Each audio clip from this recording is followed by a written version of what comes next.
Has WWE gone bankrupt? Not yet, but maybe soon.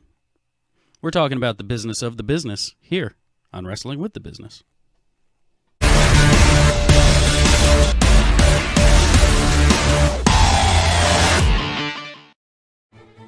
Ladies, gentlemen, children of all ages, welcome back to Wrestling with the Business. With me, as always, the bearded ninja, Matthew, More Than Man Lambert. Matt, thanks for being here. Pleasure. Wanted to talk this week, get back to basics, get back to business. A lot has been happening on the business side, and most of it is linked either directly or indirectly to what's going on with Saudi Arabia. And to be honest with you, I've had a real hard time following what's gone on. So maybe you can start by just walking us through sort of the events from, let's say, the beginning of the Crown Jewel show in Saudi Arabia last Thursday, Halloween last Thursday, and just kind of walk us through the events that occurred over the subsequent, let's say, 48 or 72 hours. All right, so as you said, the event took place on Halloween, Thursday afternoon here in the U.S. It was a standard Saudi show, a lot of flash, not a lot of substance. They had the first ever women's match to ever take place in Saudi Arabia. Natalya versus Lacey Evans, that got a lot of press, even though they practically were wearing potato sacks to the ring, but that's another story. Appearances by Hulk Hogan, Ric Flair, they were about the only legends on the show. Cain Velasquez, Tyson Fury, those guys made their appearance in very lackluster matches. But again, brought headlines to the sports world. When the show was done and over with, there were some travel issues. I think it was 175 people, wrestlers, crew, got stuck in Saudi Arabia.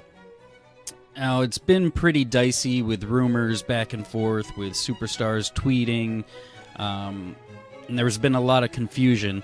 The main story that they're sticking with is that the plane suffered from mechanical issues, and the majority of the wrestlers had to stay another day in Saudi Arabia.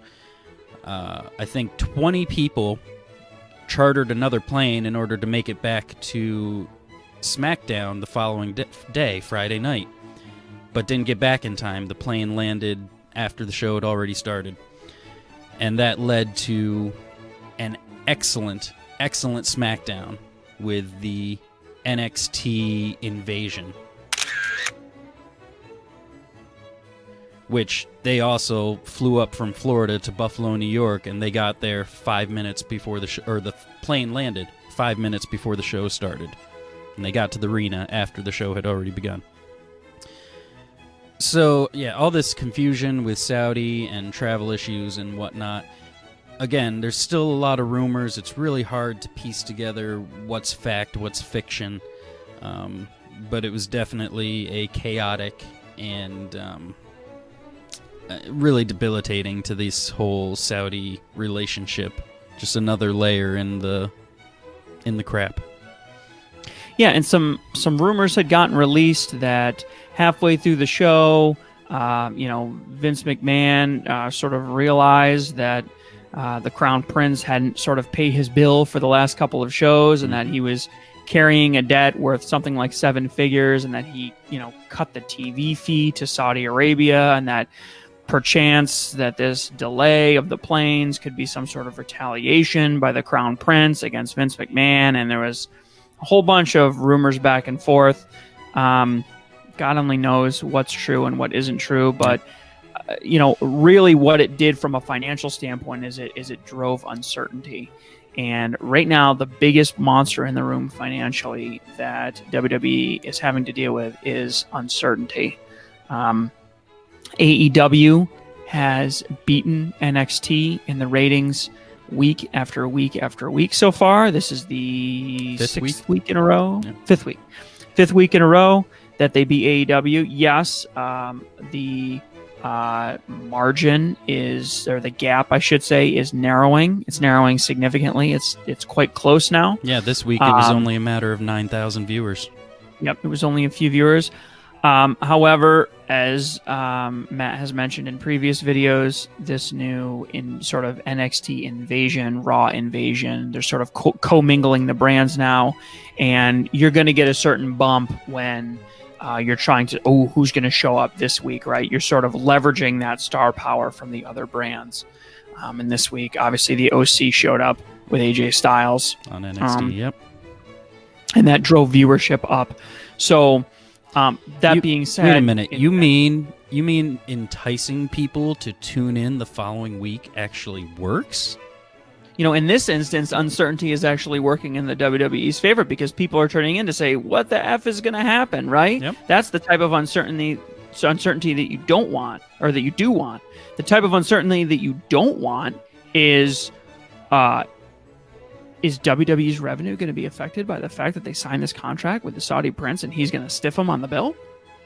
That's the kind of uncertainty that investors aren't interested in, right? Uncertainty drives fans, it drives fandom, it drives stories, it drives rumors, it drives attention. But then that also drives a certain level of uncertainty, which is something that investors really don't want, right? That's why they responded very positively earlier this year. The stock price jumped up to over $100 when they signed this very lucrative deal with NBC Universal for Raw and SmackDown. And then, of course, NXT entering the fray as well. So all those things, really blew their revenue up. They basically made $50 million appear out of thin air. Just by deciding that they were going to put the NXT on air. Should have been way more than that, by the way. Yep. But, WWE has been marred by some real financial challenges. There was it was actually a very quiet ratings release where a re-airing of AEW Dynamite went up against Friday Night SmackDown a couple of weeks ago, and it actually beat it. Yep. So the week before, SmackDown blows up and has 2.4 million viewers. They end up probably having their worst night of the year. Worst night ever. They moved to FS1 because of the World Series, and it was the worst ratings in the show's history. The go-home show for Crown Jewel, and it ends up being the worst, and they end up getting beat by a rerun of their competitor's show from 2 days before that. I mean, honestly, NXT could have beat SmackDown that night pretty handedly. Oh, yeah. It was very bad. So that type of uncertainty, right? If you have consistent numbers with slow, steady, organic growth, 1%, 2%, heck, even 0.5%, as long as it's organic growth, that makes investors get that nice, warm, fuzzy feeling inside. This is a product that I can trust in. This is a product with a future. This is a stable product. This is a good investment. Nice, steady, and slow. What doesn't make investors happy is when you have the worst SmackDown show ever, and then you come back and you have 2.4 million viewers, which is the best SmackDown show in several weeks, at least. I mean, that this roller coaster ride is really driving uncertainty for the investors, and they don't like it. They're afraid that they could always be buying at the next height. Mm-hmm. A couple of weeks ago, Q3 reports came out. Unfortunately, I haven't been able to stay awake long enough to read through the whole thing yet, so I haven't been able to report on it yet. But what I can tell you is that they have adjusted their projections for annual revenue down 5 to 10%, which doesn't sound like a lot, but let's not forget, we are talking about, hundreds of millions of dollars here, in total value. So when you adjust 5 or 10% of that, you're talking about tens of millions of dollars that is being affected here. And that's revenue. So your revenue goes down, your profit's going to go down. They've done way less live shows than they have in the past. And there's a lot of uncertainty. They were unable to close what they were projecting was going to be a very lucrative TV deal in Saudi Arabia, which was supposed to be closed by September 30th, driving uncertainty. AEW continues to, frankly, I mean, it's not as bad as it was before, but they were spanking NXT. Mm-hmm. You know, what's going to happen after Survivor Series and everybody goes back to their corners, Right. and they start fighting? You're going to see that slump again, I predict, right? I agree. So, yeah. what's going to happen regarding the fighting with AEW, and what's going to happen with the revenue? And it's all driving uncertainty. In the last 2 weeks, we've seen a $15 swing, which is, I'm just doing the math in my head quickly here, which is something like what is that? A 25% drop. I mean, it was trading dangerously close to $70. It was sticking between, let's say, $68 and $70 pretty consistently throughout the end of October.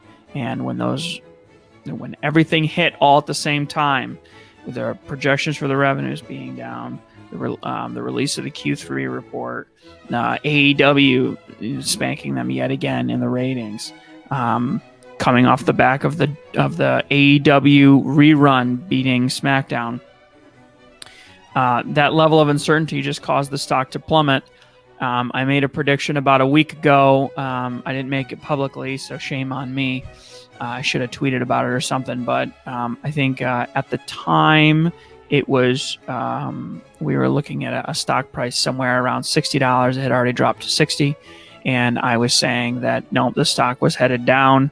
I'm by no means a professional, consult a professional, but if I was going to be buying on my own accord, I would buy. I'd say that it's going to be in a straight nosedive through at least the end of the year, and that you should buy a little. You should buy a little each step of the way. So when it hits $55, I'd buy some and watch it. And if it continues to drop, I'd buy at 50, 45. Every $5 increment, I'd buy a little bit more and see where it bottoms out at.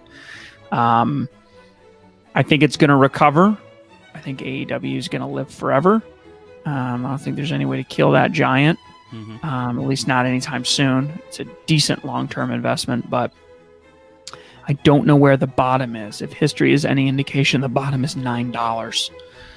Which would be incredible if it managed to hit $9. That would be the only way that you would feel stupid buying at $55. So I wouldn't buy a lot right now, but as the price drops, I'd buy more and more and more.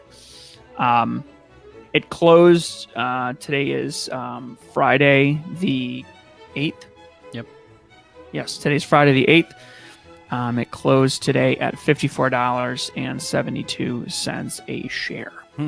So, which is not the worst that it's been in the last couple of days. It actually dipped well under $55, underneath $54 probably a week ago. So, in this latest edition of I Told You So, it has continued to drop down to $55. And I think it's going to level off, but then something else is going to happen, you know? Everything is dependent on the Saudi deal. That Saudi deal is going to make or break this year. And as the year progresses and we get closer and closer to Christmas, it's going to be more and more important that Saudi deal comes through. And this does not bode well for Vince McMahon regarding his negotiations, because the Saudi prince knows it.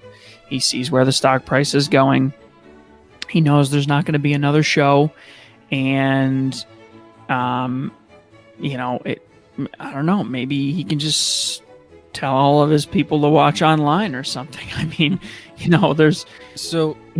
in no rush. He shouldn't be in any rush because the price is going to go down the longer he waits. So it was announced earlier this week that the Saudi deal with WWE has been extended. Now, the time frame hasn't changed. It's still till 2027, which was on the original deal. The original deal said there would only be one major event every year, but they've been doing two for the past 2 years. Now it's actually in writing that it's going to be two major events a year. But I think the main focus of WWE was to try and get TV rights in Saudi. That's the money, So let's just talk about the business model. So one of the things that WWE has done recently that you can look at if you're extremely bored or you have insomnia and you want to read the Q3 report is that they have cut down dramatically on the number of live shows.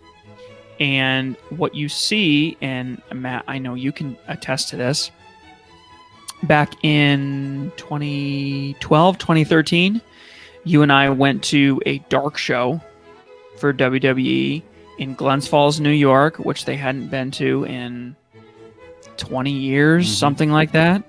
I was a child. I don't even remember how old I was. But I was at that last show. So it had been something like almost 20 years, 15, 20 years since they've been back. I don't believe they've been back since then. Not that I can remember. They have cut down. I went to a dark match in Detroit. When was that? I think that was early in 2019. So earlier this year, I went to a dark show. They're cutting down on the number of dark shows that they do. And it's because the margins are slimmer. The overhead is much more. And you can imagine how ridiculous the overhead gets when you're flying all your producers, all your support staff, all of your performers. You're flying them all the way out to Saudi Arabia. Mm-hmm. It's a 14-hour flight, something like that. The expenses, the hotels, and then God forbid if something bad happens and you've butted something up against your show and now you're chartering a flight for no reason on the off chance that they're going to be able to get back in time. You're chartering a flight, that drives your overhead cost up. The risk on WWE's end is extremely high. But if you sign a TV deal, you're not flying your wrestlers anywhere super special. Right. You're not incurring all those crazy costs. Your margins are much higher because your overheads are fixed. It's much more like an amusement park. Amusement parks are great because really the only uncertain thing that you have is maintenance. And if you do your PMs, if you do your preventative maintenance consistently, then you basically minimize or eliminate the risk of a major issue. You got your insurance, you got your electricity, you got your basic maintenance, and you got your overheads, which you can pretty much predict what they're going to be. Everything above that is pure profit on top of it. I mean, it's a very good design. And hotels is the same way. Most hotels only have to be at like 25, 30, 40% occupancy in order to pay their bills because everything is a fixed cost. So there's a very low level of uncertainty. TV rights are the same way. It's cash cow money. You sign a 5-year deal. Even if things go to complete crap, you've got that guaranteed money for 5 years. It's in your pocket no matter what. If nobody watches WWE for the next 5 years, NBC Universal is still going to pay them that money.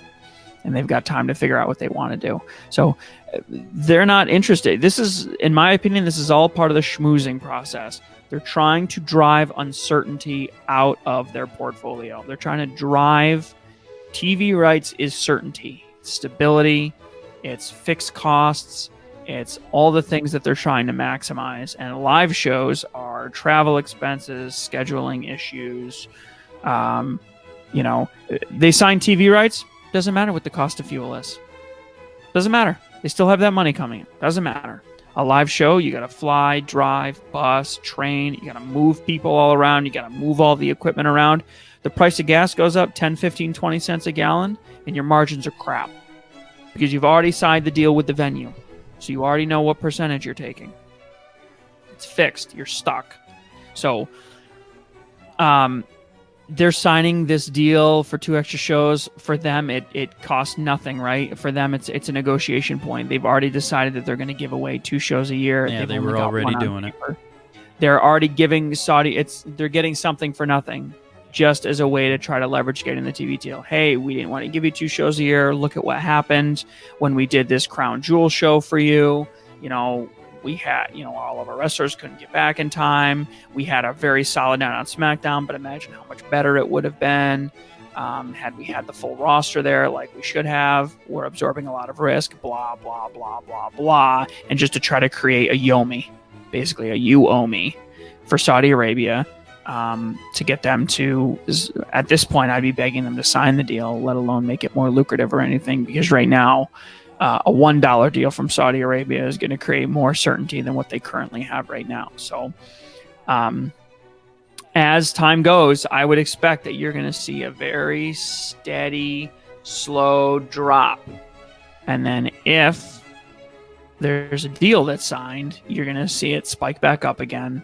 It's not going to go to $100, I don't think, unless that Saudi deal is some insane $250 million type situation like what they have with NBC Universal. Then you might see it go to $100 a share or something like that. But, you'll see it pop back up again, and it'll be much more stable until the next ridiculous thing happens. And then you're going to see some risk regarding AEW as AEW starts to grow. And, over the course of next spring and summer, if this trend continues where AEW continues to be a solid performer, AEW is going to have to find a way to break through, though. I don't know how much control they have over the agreement with Turner, but Turner might end up moving them to another night because they could probably come pretty close to doubling their ratings if they move to like a Thursday night or a Tuesday night or something like that. I'm sure most of the people that watch NXT would be very interested in AEW. They're just making a different choice. Mm-hmm.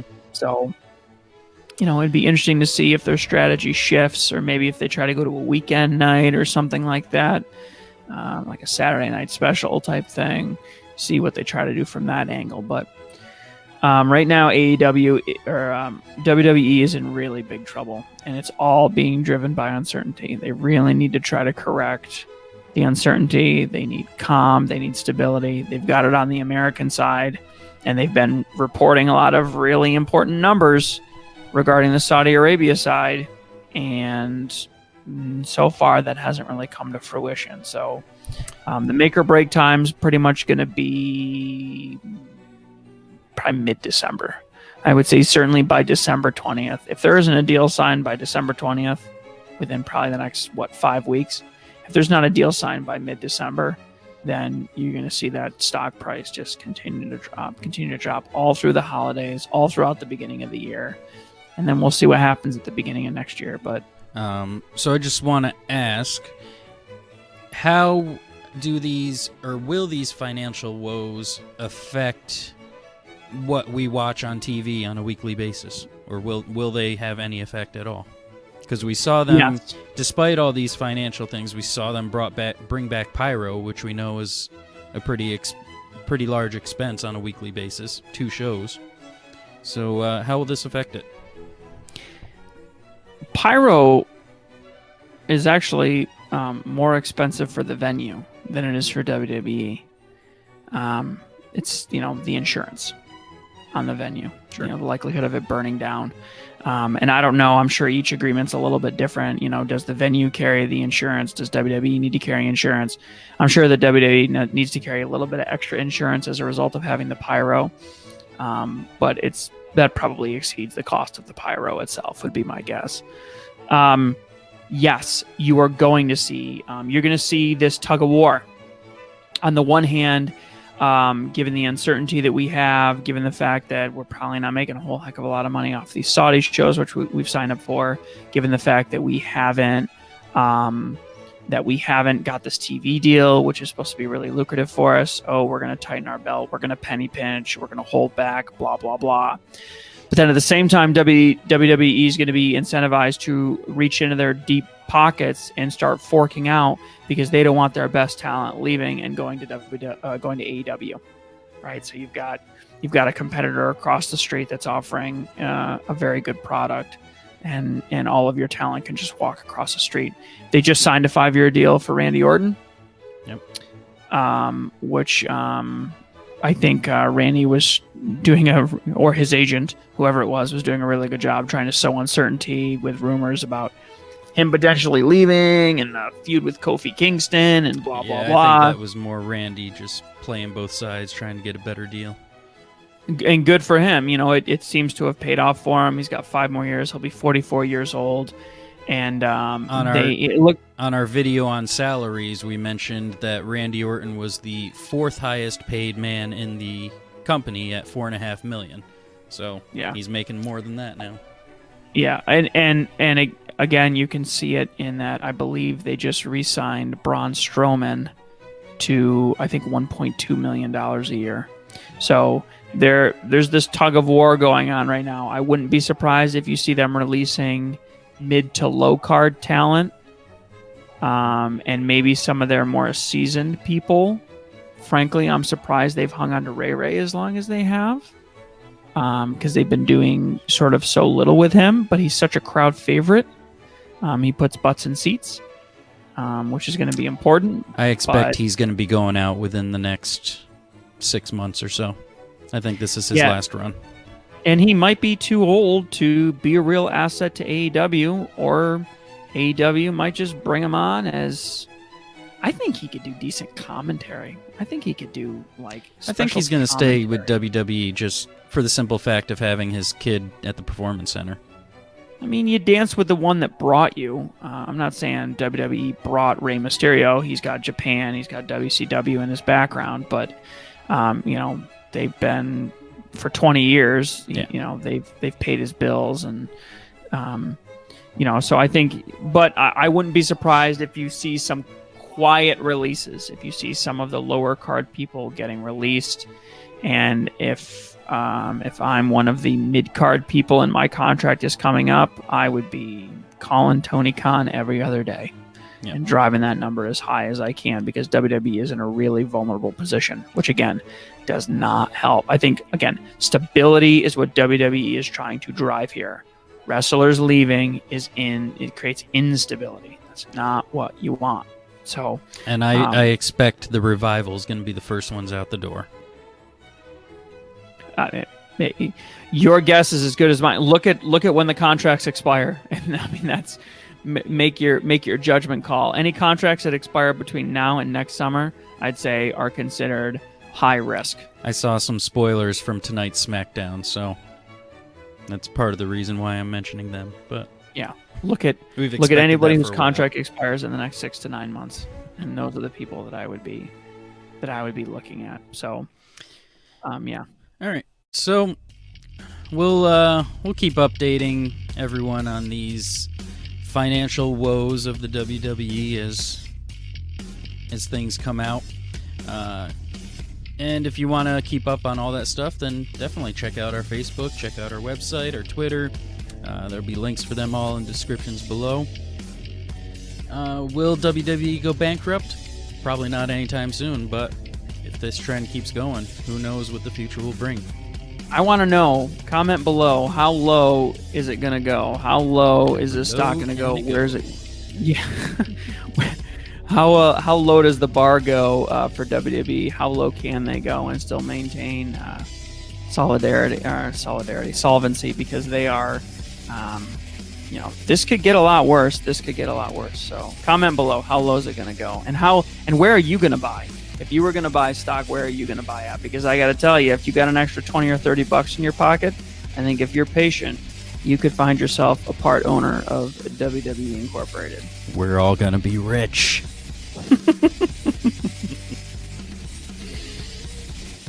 Well, until then, remember, always keep kayfabe, follow the money, and we'll keep wrestling with the business.